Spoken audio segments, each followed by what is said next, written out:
Well, I wonder if you've ever been put off a tricky piece of pilotage because you're afraid of going aground. Well, don't worry, because in this next item, Tom Cunliffe finds the bottom again and again and again in Ashlett Creek. Well, today we're really going to have some fun with the pilotage. If Cunliffe is ever going to come unstuck, this is it. So watch this space. We're going up Ashlett Creek, which is a drying creek at the seaward end of Southampton Water.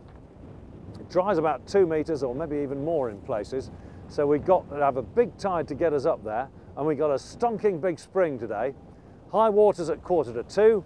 It's now 12:10, and I'm just stooging about really off the Hamble River, away on my left here. Ashlett is on my right hand, over behind the oil jetty, which we can see all the ships, and it's an amazing place, Ashlett Creek.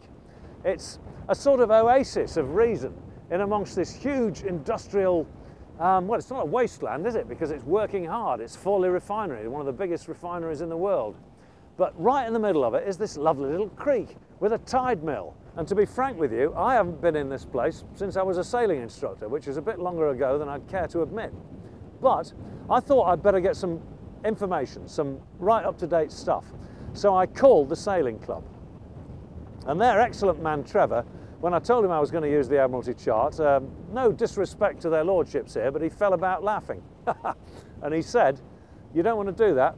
What you want to do is listen to what I'm telling you and follow the channel as best you can. And he gave me all sorts of information. He's even given me boats' names. Leave this boat to starboard. Watch out for that pile. And there's a heap of shingle there. So this is going to be very exciting.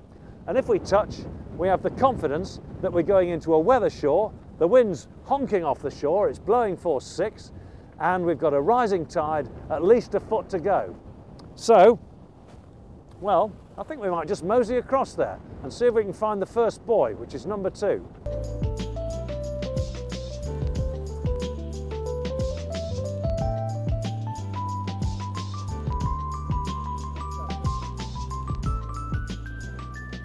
Okay, well in front of us here we've got the tugboat on the end of the oil jetty complex, and we've got a big tanker and a load of refinery behind them all.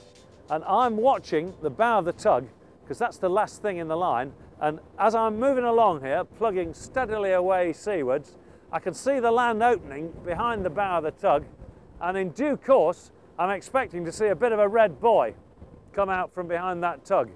That'll be our first mark. And if all's well, it'll have a number 2 on it somewhere. But these are tiny marks, remember. These are not great big marks laid by the government authority. They're likely to be quite small. Yeah, that looks right. I can see this great big red pile here on my chart. And I can see that assembly down there, and the red buoy is between them. So that's our first mark.